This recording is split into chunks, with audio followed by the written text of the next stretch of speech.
아멘.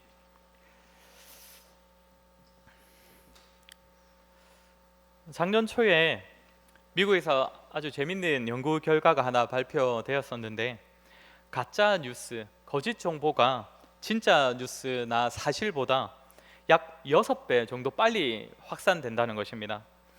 미국의 한 교수가 이제 인터넷에 퍼지고 있는 이 뉴스들을 한번 다 살펴보니까 진짜보다 가짜가 대략 6배 정도가 빨리 확산되다라는 것입니다.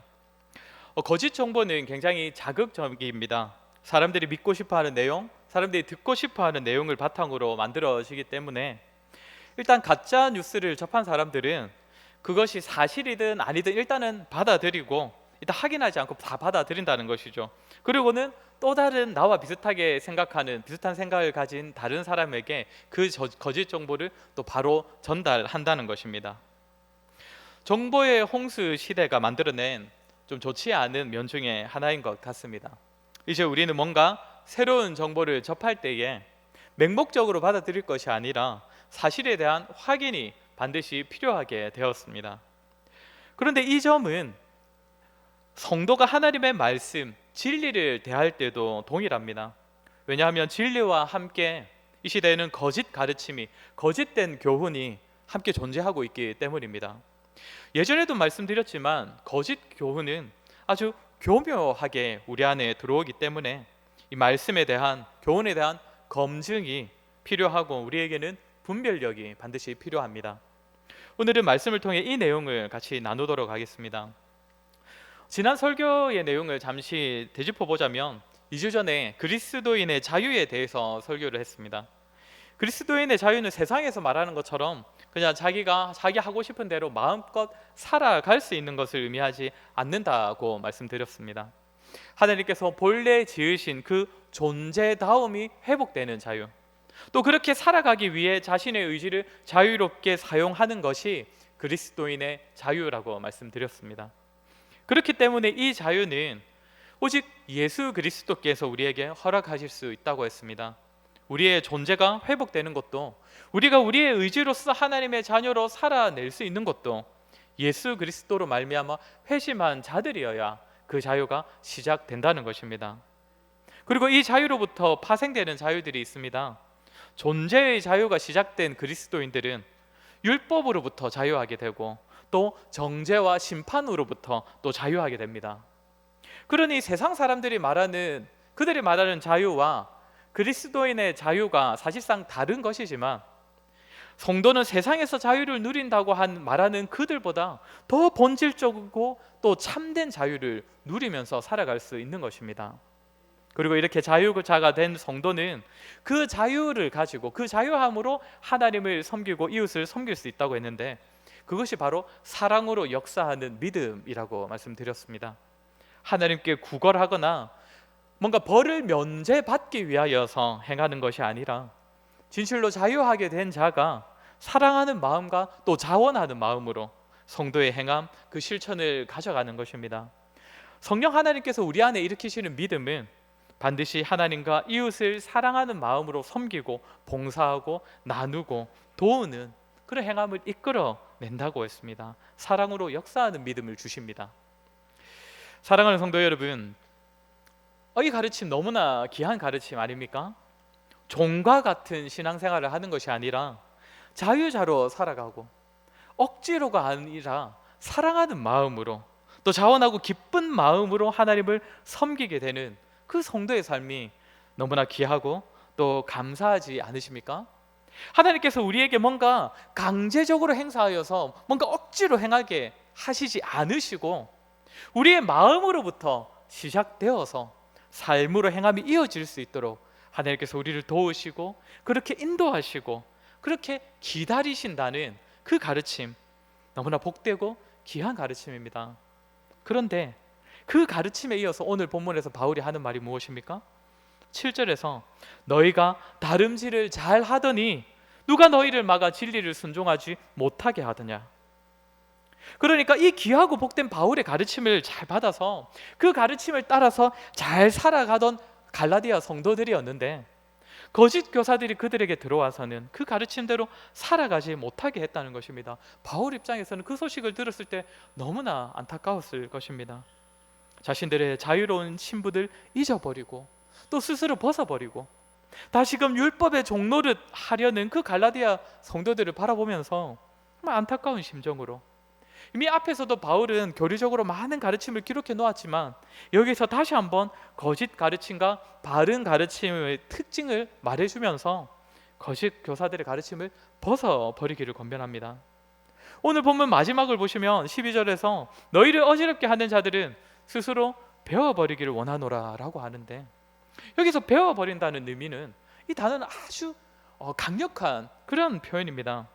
좀 징그러운 표현이지만 남자의 생식기를 거세해버린다라고 할 때 그 의미로 사용되는 단어이고, 예수님께서는 네 손이 범죄하거든 찍어버리라 라고 할 때 사용하셨던 그 표현, 그 단어입니다.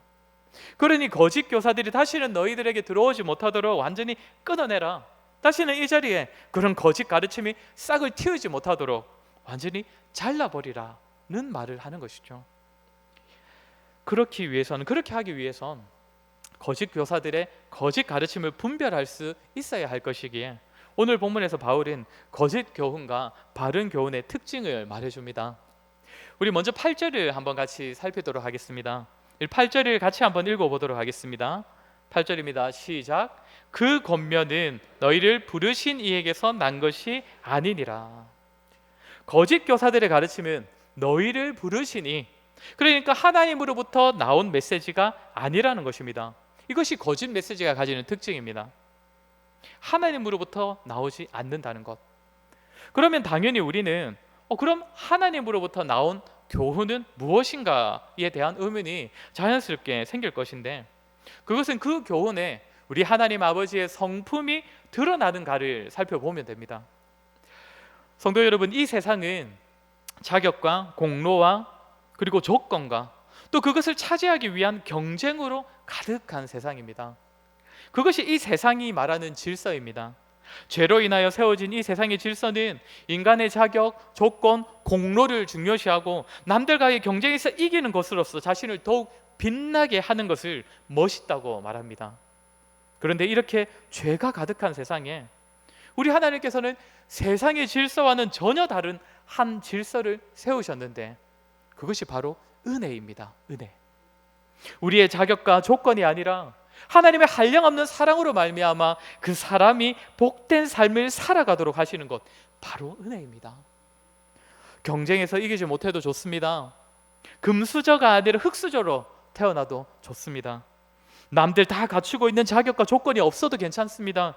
그런 것과 아무 상관없이 하나님께서 거저 베풀어 주시는 그 복을 누리는 것, 하나님의 은혜입니다. 이 은혜가 선포되는가 아닌가가 거짓 교훈을 판가름하는 기준이 된다는 것입니다. 메시지에 힘이 느껴지고 듣고 있으면 뭔가 나에게 위로가 되고 마음에 감동이 되고 도전이 되더라도 우리가 무언가를 행함으로써 하나님의 사랑과 복을 받아내어야 하는 것처럼 말한다면, 우리가 하나님을 설득해서 무언가를 타내어야 되는 것처럼 가르친다면 그것은 잘못된 교훈이죠. 하나님께서는 자격 없는 자에게, 우리에게 한량없는 사랑과 복을 은혜로 선물로 베풀어 주셨습니다. 더 나아가서 하나님께서는 그 은혜를 무엇을 근거로 우리에게 베풀어 주십니까? 하나님의 자기 부인과 하나님의 희생을 근거로 우리에게 베풀어 주십니다. 세상은 힘을 가지고 실력을 갖춰서 남들을 이김으로써 자기 자신을 더 좋게 만들고 자신을 더욱 유익하게 하고자 혈안이 되어 있는데, 결국 자기 자신이 잘 되어야 한다고 하는데, 하나님께서는 우리에게 은혜를 베푸시기 위하여서 자신의 것을 내어주셨습니다. 자신의 아들을 내어주셨습니다. 이 땅에 오신 하나님이신 예수님께서는 자신의 하나님됨을 철저히 부인하시고 자신이 가지신 생명까지 내어주셨습니다. 이러한 아버지 하나님과 성자 예수님의 자기 희생과 자기 부인으로 인하여서 우리는 하나님의 은혜를 누리게 된 것입니다. 이러한 하나님의 희생이 묻어 있어야 바른 교훈입니다. 진정한 성경적인 메시지입니다. 이 세상처럼 그저 나 자신이 잘 되기 위하여서, 나의 일이 잘 풀리고 모든 일이 나 중심으로 돌아가고 나에게 더욱 유익한 것을 받아내기 위해, 나에게 좋은 것을 가지기 위해 살아가고, 때로는 신앙생활마저도 나 자신을 위해서 더욱더 견고하게 가져가려는 것이 아니라 아버지 하나님의 성품을 닮아서 우리 자신을 희생해서 남을 살리는 것, 이러한 아버지 하나님의 희생과 자기 부인의 성품이 담겨 있을 때에 그 교훈이 진정한 교훈, 바른 교훈이라는 것입니다. 지난 설교의 내용으로 말씀드리자면, 하나님께 무언가를 받고 싶어서나 벌을 받지 않기 위한 두려움으로 하나님을 섬기고 예배하는 것이 아니라 자유자로서 회심하여 새로워진 그 마음으로, 하나님을 정말 사랑하는 마음으로 하나님을 예배하고 사랑해야 함을 말하는 교훈은 하나님의 성품을 잘 드러내는 메시지이고, 이런 교훈은 하나님으로부터 나온 메시지라고 할 수 있는 것입니다. 이처럼 우리는 먼저 바른 교훈과 거짓 교훈을 구분할 때에, 분별할 때에 하나님의 성품이 드러나는가, 이것을 기준으로 우리가 분별할 수가 있습니다. 이제 9절을 보도록 하겠습니다. 9절을 우리 함께 읽어보겠습니다. 시작. 적은 누룩이 온 덩이에 퍼지느니라. 여기서 또 하나 거짓 교훈의 특징이 나타나는데, 우리가 이 부분은 좀 우리가 다시 한번 우리 자신을 돌아보아야 할 부분입니다. 여기서 말하는 누룩은 당연히 거짓 교훈을 의미합니다. 예수님께서 삼가 바리새인과 사두개인의 누룩을 주의하라고 말씀하시면서 그들의 교훈을 주의하라고 말씀하셨지 않습니까?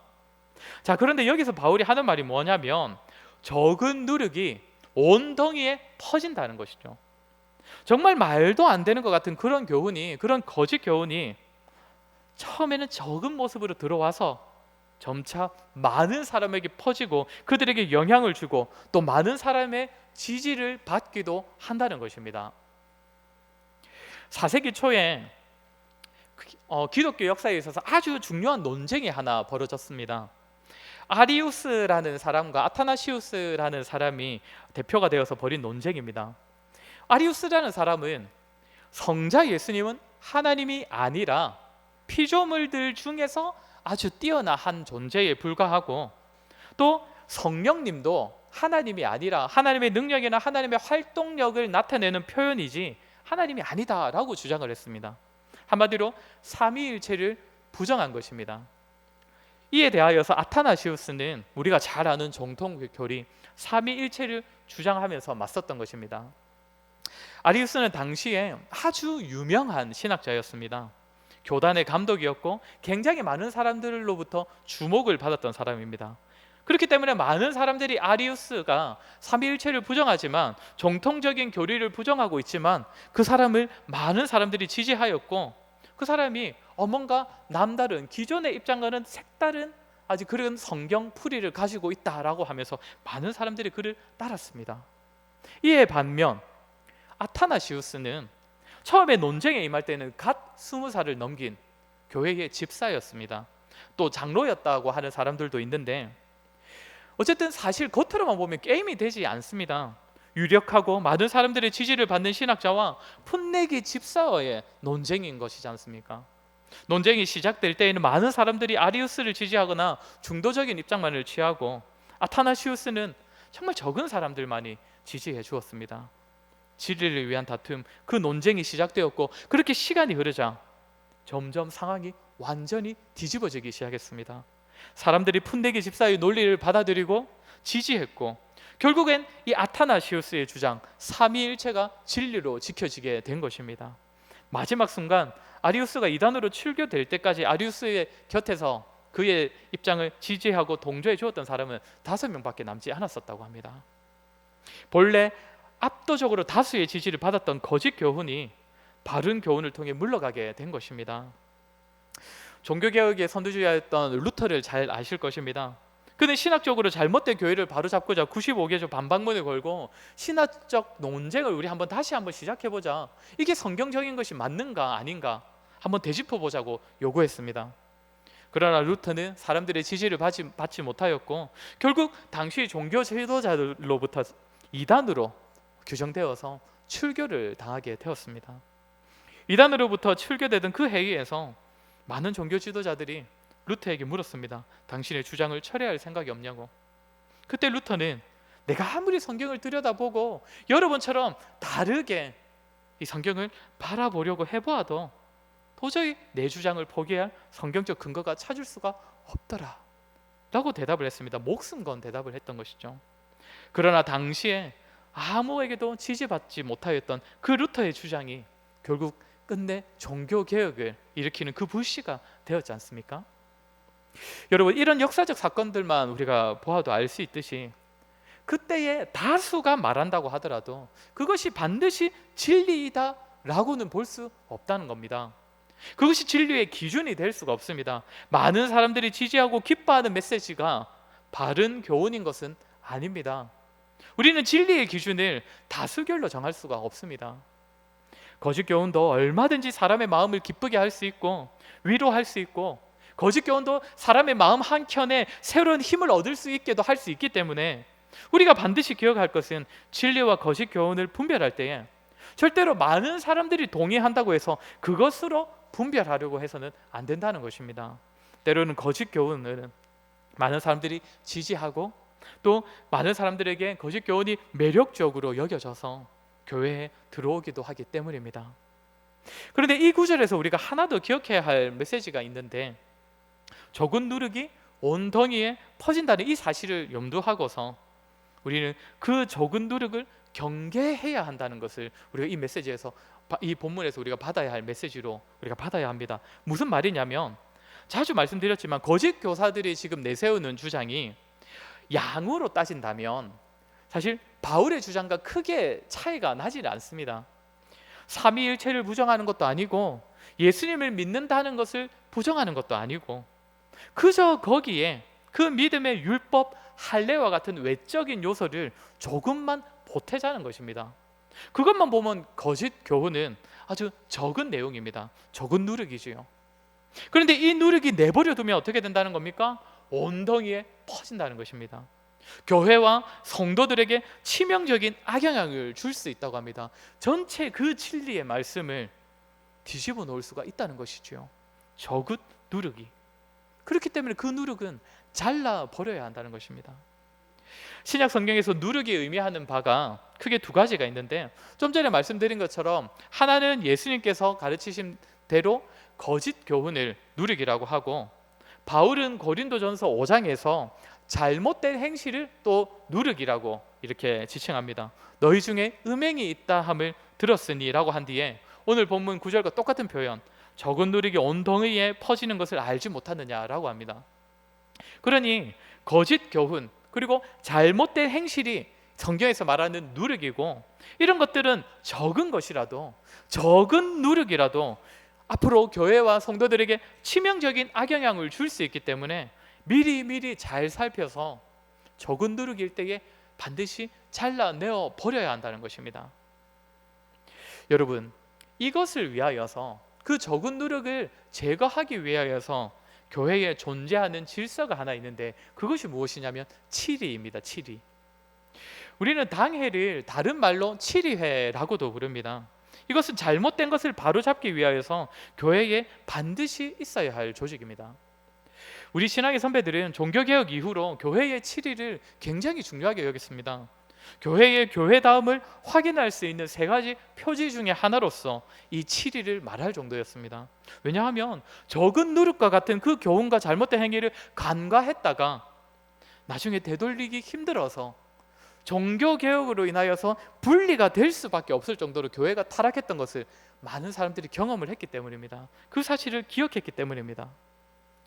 여러분, 교회가 자주 마주하게 되는 딜레마가 무엇이냐면, 사랑의 공동체라면 누구가의 잘못을 사랑으로 덮어주는 것이 맞는 것이 아닌가 하는 점입니다. 예수님께서도 우리의 죄와 허물을 다 덮어주시지 않았습니까? 다 받아주시지 않았습니까? 그러나 전에도 말씀드렸다시피 예수님으로부터 주어지는 우리의 죄 용서는 잘못을 다 덮어두고 없던 일로 해주시는 방식이 아닙니다. 우리의 모든 죄에 대하여서 정죄받고 또 죄값을 다 치렀기 때문에 용서받게 된 것이죠. 다만 우리가 아니라 예수 그리스도께서 우리 대신 그 죄값을 다 치러 주신 것입니다. 대속하신 것입니다. 죄를 눈감아 주신 것이 아닙니다. 때로는 아주 조그만 부분에서 성경적이지 않은 가르침이 교회에 들어왔을 때에, 때로는 누군가의 잘못된 행실이 교회 안에서 드러났을 때에 좋은 게 좋은 것 아니냐며 덮어두고 없던 일로 하자는 것이 더 사랑이 많아 보일 수도 있지만, 사실 그것은 잘못을 저지른 개인에게도, 잘못된 교훈을 받은 그 개인에게도, 그리고 교회에게도 결코 좋은 영향을 주지 못합니다. 그 적은 누룩이 오히려 교회 전체로 퍼졌을 때에 좋지 않은 악영향을 줄 수 있기 때문입니다. 교회 역사를 보면 우리 장로교회 신앙의 선배들은 여왕까지도 치리했다고 합니다. 교회를 바르게 세워가고 진리를 고소하는 일이 더욱더 중요하기 때문입니다. 성도 여러분, 지금 우리 온누리 교회는 참 안정적이지 않습니까? 담임 목사님의 부재 외에는 참 교회가 안정하고 우리는 참 평안한 것 같습니다. 크게 질서가 어지럽혀지는 모습도 없습니다. 치리가 필요 없는 시기인 것을 우리가 참 보내고 있습니다. 감사하지요. 그런데 우리가 이럴 때에 우리가 미리 이런 내용을 잘 배워두고 기억을 해야 합니다.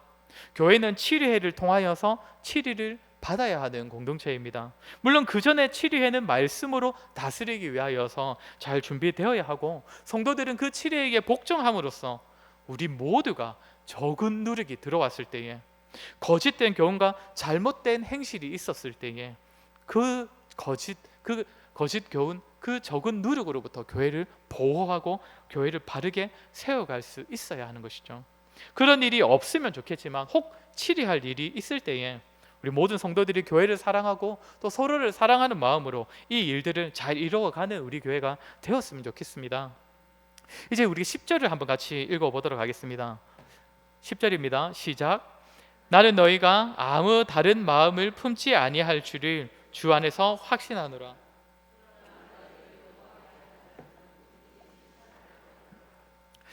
앞서 바울은 거짓 교훈들의 특징을 말했지 않습니까? 그런 내용을 우리가 염두한다면 바울은 어쩌면 참 불안한 마음이 있었을 것입니다.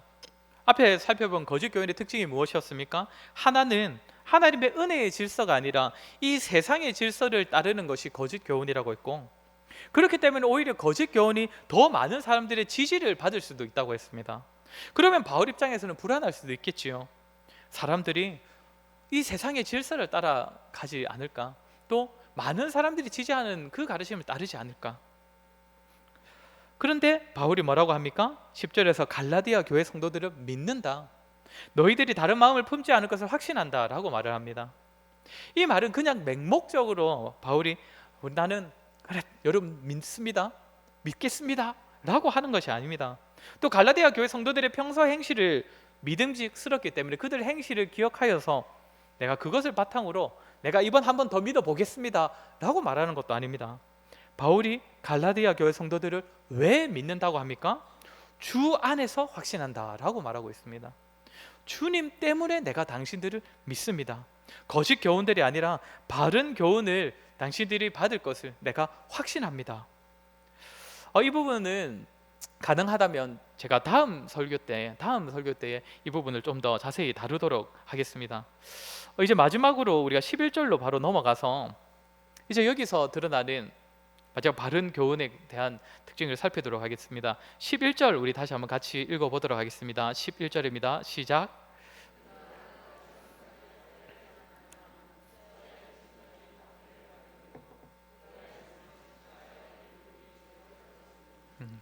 아멘. 여기서는 바울이 전하지 않은 것과 바울이 전한 것을 하나씩 발견할 수가 있습니다. 먼저 바울은 여기서 무엇을 전하지 않았다라고 말을 합니까? 할례를 전하지 않았다고 합니다. 할례와 같이 외적인 자격이나 조건을 전하지 않았다고 합니다. 그것은 거짓 교훈이기 때문입니다. 그러면서 뭐라고 합니까? 내가 만약 할례를 전했다면 십자가의 걸림돌이 제거되었을 것이다 라고 말을 합니다. 즉 할례와 같은 외적인 것을 전했다면 십자가의 걸림돌이 제거되었을 것이지만 내가 그러지 않았기 때문에 항상 십자가의 걸림돌이 자신에게 있었다는 것이죠. 다시 말해 바울은 할례가 아니라 사람들에게 걸림이 되는 십자가를 전했다는 것입니다. 사람들에게 걸림돌과 같은 요소를 가지고 있는 그 십자가를 전하는 것, 그것이 바른 교훈, 바른 가르침, 복음입니다. 성경은 모든 사람이 복음을 들을 대상이 될 수는 있지만 모든 사람이 복음을 받아들인다고는 말하지 않습니다. 왜 그렇습니까? 받아들이고 싶어도 사람들에게 걸림이 되고 거침이 되는 부분을 가진 것이 복음이고 그것이 그리스도의 십자가이기 때문입니다. 인간 본성을 따라서 이 복음과 십자가를 바라보면 반드시 마음에 걸림이 생기기 때문에 뭔가 거치는 것이 발견되기 때문에 사람들이 거부하기 마련입니다. 제가 중학생 때 과학 선생님께서 하셨던 말씀이 아직도 제 머릿속에 기억에 남아 있는데요. 그분이 결혼을 하기 위해서 소개팅을 했는데 소개팅에 나온 여자분이 크리스천이었다고 합니다. 근데 이 선생님이 굉장히 그 여자분이 마음에 들어가지고 그날로 성경책을 하나 사서 펴놓고 읽기 시작했다고 합니다. 나중에 시간이 지나면서 그 여자분과 결국 잘 안 되었다고 하는데 그때 자신이 읽었던 그 성경 이야기를 다 과학 시간에 이야기하면서 이런 말씀하셨습니다. 성경은 모순 덩어리다. 논리적으로 보면 성경에는 말이 안 되는 이야기밖에 없다라는 그 말씀을 48명 앉아있는 우리 반 교실에서 그렇게 앞에서 그렇게 큰 소리로 말씀하셨던 그 기억이 있습니다. 한참 신앙의 열정이 있던 그 중학생 시절에 제가 그 말을 듣고는 아무 말도 할 수 없었던 그 제 자신이 너무나 부끄러워서 제가 20년이 넘었지만 지금도 제 머릿속에 하여튼 그때 그 시간이 기억에 남아 있습니다. 여러분, 그 과학 선생님께 복음은 걸림이 되고 거침이 되는 내용 투성이었던 것입니다. 논리적으로는 도저히 받아들일 수 없는 그 십자가의 걸림돌을 그 선생님은 경험했던 것입니다. 그러면 성도 여러분, 과연 어떤 점이 십자가의 걸림돌입니까? 그리스도의 십자가가 필요한 이유를 살펴보면 우리가 알 수 있습니다. 십자가는 가장 먼저 무엇을 말해줍니까? 우리 모두를 죄인이라고 말합니다. 우리 모두가 죄인이라고 규정합니다. 죄인이되 전적으로 타락한 죄인, 비참한 죄인이라고 말합니다. 음식으로 치자면 그릇 안에 음식 모든 부분이 다 썩어서 다 부패하여서 단 한 점도 골라 먹을 수 없는 것 같은 완전 부패하고 더러운 죄인이라고 십자가가 우리한테 말을 해줍니다. 이렇게 볼 때 우리 모두는 무엇을 위해 우리가 살아가고 있는 것이라고 할 수 있겠습니까? 하루하루를 나의 죄를 숨기기 위해, 죄인된 나를 감추고 가식적인 모습으로 나 자신을 꾸며내는 삶을 우리가 하루하루 살아가고 있는 것이죠. 남들에게 드러나면 너무나 부끄럽고 더러운 죄들을, 그 허물을 감추면서 마치 다른 사람에게 드러날 때는 아무렇지 않은 듯 하루하루 살아가고 있는 것입니다. 그러다 보면 점점 자신의 죄인됨을 잊어버리고 죄를 억지로 감추고 꾸며낸 나 자신의 모습이 마치 자신의 진짜 모습인 것처럼, 마치 자신은 원래부터 죄인이 아니었던 것처럼 그렇게 착각하며 살아가고 있습니다. 그러나 복음은 그런 우리의 숨겨진 죄인됨을 노골적으로 드러냅니다. 그것도 조금씩 성경의 가르침을 깨닫는 만큼 조금씩 하나님의 성품을 알고 인간의 존재를 아는 그 과정을 통해 복음은 우리의 가면을 조금씩 벗겨내고 우리가 숨기고 감춰왔던 우리의 죄인됨을 조금씩 보여내주는 것이죠. 한꺼번에 보여주면 깜짝 놀랄지도 모르니까 우리가 깨닫는 만큼 조금씩 우리의 죄인됨을 밝히 드러내는 것입니다. 누군가는 그런 말을 할 것입니다. 네, 저도 죄인인 거 압니다. 잘못도 자주 저지릅니다. 그렇지만 완악한 죄인이라고 할 만큼 그 정도로 악하진 않습니다. 저는 얼마든지 바르게 살려고 노력하고 있고 나름대로는 선을 행하면서 살아가고 있습니다 라고 말을 할 수도 있을 것입니다. 그러나 복음은 사람이 죄인이라는 이 사실에 있어서, 그것도 사람이 아주 부패하고 더러운 죄인이라는 점에서 절대로 타협하지 않습니다. 사람들이 이 부분 때문에 십자가의 도를 받아들이는 데에 걸림돌이 되고 복음을 받아들이는 데에 마음의 어려움을 느끼더라도 복음은 절대로 타협하지 않고 우리가 아주 부패한 죄인이라고 말해주는 것입니다. 그런데 이것이 끝이 아니지 않습니까? 죄인임을, 그렇게 완악한 죄인임을 깨닫게 해놓고서는 자, 이제 노력하여서 조건을 갖추고 열심을 다하면 우리에겐 가능성이 있습니다 라고 하면 좋겠는데, 차라리 그렇게 하면 마음이 좀 더 안심되고 뭔가 시원할 것 같은데, 복음은 죄인인 당신에게는 아무런 가능성이 없습니다. 요즘 젊은 사람들 표현으로 하자면 우리에겐 가능성이 1도 없다라고 복음이 가르치는 것입니다. 이 역시도 사람들에게는 걸림이 됩니다. 왜냐하면 사람들은 희망, 소망, 노력해서 쟁취하고 성공할 수 있다, 이런 메시지를 좋아하기 때문입니다. 그것을 희망으로 삼고 살아가기를 좋아하는 것이 인간의 본성이기 때문입니다. 성도 여러분, 2002년 월드컵 때에 경기장에 항상 아주 큰 태극기가 걸렸지 않습니까? 이 관중석에 걸려 있었던 그 태극기 옆에 또 아주 큰 현수막이 이렇게 펼쳐지면서 그 현수막에 적혀있던 그 문구를 기억하십니까? 다들 기억하시네요. 꿈은 이루어진다였습니다. 그때 많은 사람들이 우리 국민들의 염원, 기대, 그리고 선수들의 노력과 헌신이 우리의 꿈을 이루어 주었다고 그렇게 여겼습니다. 참 감동스럽지 않습니까? 꿈은 이루어진다. 사람은 본성적으로 이런 것을 좋아합니다. 우리가 소망을 가지고 기대를 가지고 열심히 다름질을 하면, 노력하면 꼴을 맛볼 수 있다고, 원하는 것을 쟁취할 수 있다고 말하는 것을 아주 기뻐합니다. 여러분, 오래전에 반펠라기안이라고 불리는 사람들이 있었습니다. 기존에 펠라기안이라고 불리는 사람들이 있었는데, 그 사람들은 사람들이 노력하여 사람의 행위의 결과로 구원을 받을 수 있다고 주장을 했던 사람들인데, 그 사람들이 이단으로 취급을 받으니까 이제 반펠라기안들이 나타나기 시작했습니다. 여기서 반이라는 글자는 반대한다라는 뜻이 아니라 반쪽짜리를 의미합니다. 반펠라기안은 뭐라고 했냐면, 사람이 행위로 구원받는다라고 주장했다가 이단으로 정죄받는 사람들이 나타나니까 그러면 하나님 반 우리 반으로 합시다라고 해가지고 하나님의 은혜와 사람의 공로가 반반씩 보태어질 때 구원이 이루어진다라고 주장했던 사람들이 반펠라기안입니다. 여러분, 반펠라기안 같은 주장이 나타났다는 것은 사람이 본성적으로 일방적으로 받는 은혜보다 노력해서 쟁취하고 수고하여 성공하는 것을, 더구나 경쟁에서 이기기까지 하면 더할 나위 없다고 그렇게 가르치는 그 가르침을 더욱 좋아하기 때문입니다. 그게 사람의 본성입니다. 그러나 우리 장로교회 개혁주의 신학에서는 이런 절충안도 절대로 받아들이지 않습니다.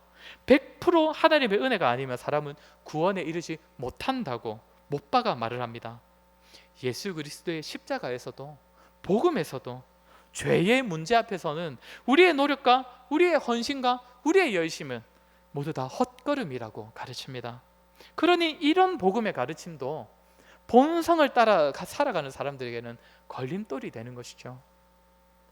여기서 한 걸음 더 나아가서 죄인인 것도 인정하고 가능성이 없다는 것도 인정하여서 우리를 대신할 누군가의 도움이 필요하다는 것을 누군가가 인정하더라도 또 하나 걸림돌이 발생하는데, 우리를 대신할 구세주가 이 땅에 오셨을 때에 뭔가 바로 저분이구나, 기다리던 분이 오셨구나 라고 감탄할 만한 그런 모습으로 오신 것이 아니라 가장 약한 모습, 아무것도 할 수 없는 아기의 모습으로 태어나시고, 그것도 말구유에서 나시고, 그 모습이 우리에게 도움을 주러 오신 분의 모습이 아니라 마치 우리의 도움이 필요할 것 같은 그런 연약한 모습으로 오셨으니 이것 또한 걸림돌이 되는 것입니다.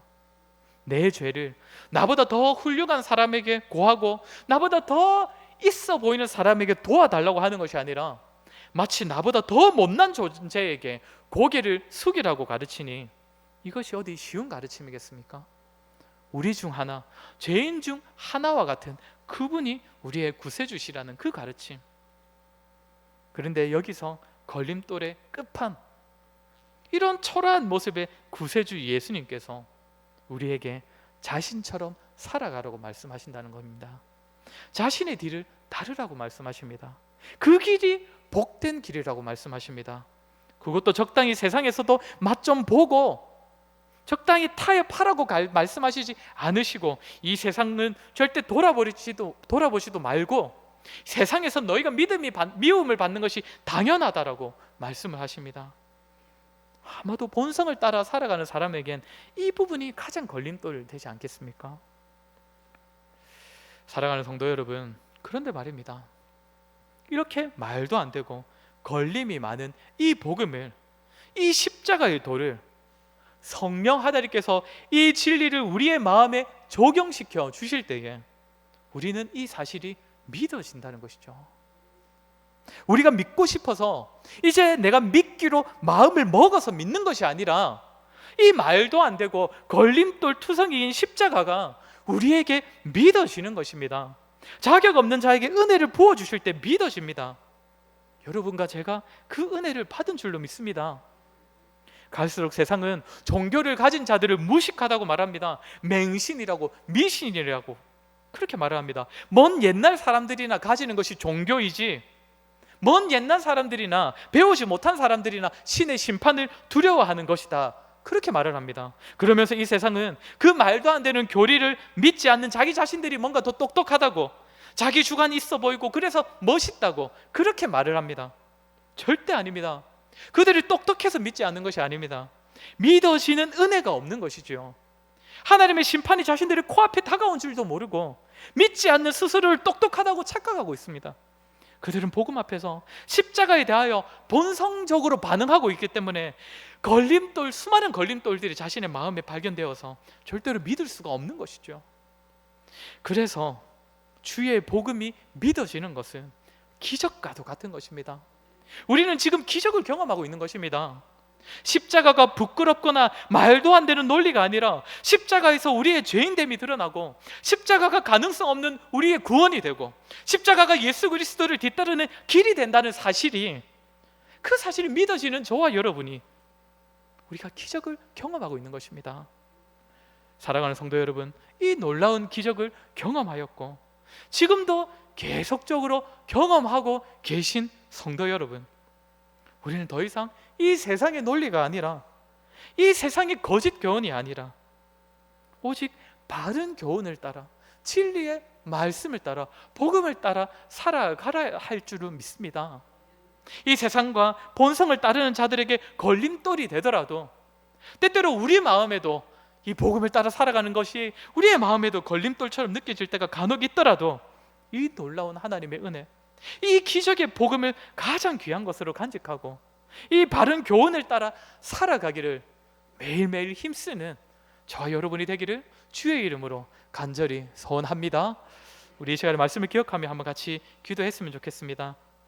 하나님, 우리에게 믿음을 더하여 주시고 우리에게 분별력을 더하여 주셔서 하나님, 우리가 이 세상을 살아갈 때에 거짓 교훈에 현혹되지 않도록 하나님 도와주시옵소서.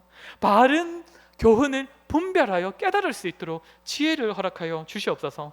때로는 복음을 따르는 삶이, 때로는 십자가의 도의 가르침이 우리의 마음에 걸림돌이 되더라도, 이 세상 사람들이 무식하다고 비난하더라도, 아버지 하나님, 우리가 은혜로서 기적을 지금도 맛보고 있사오니 아버지 하나님, 이 기적의 논리, 이 기적의 복음, 이 기적의 은혜의 가르침을 결코 저버리지 아니하고 예수 그리스도의 십자가의 도를 따라 살아가는 우리의 삶이 되게 하여 주시옵소서. 우리 이 시간 한번 같이 말씀 기억하며 기도하도록 하겠습니다. 기도하겠습니다.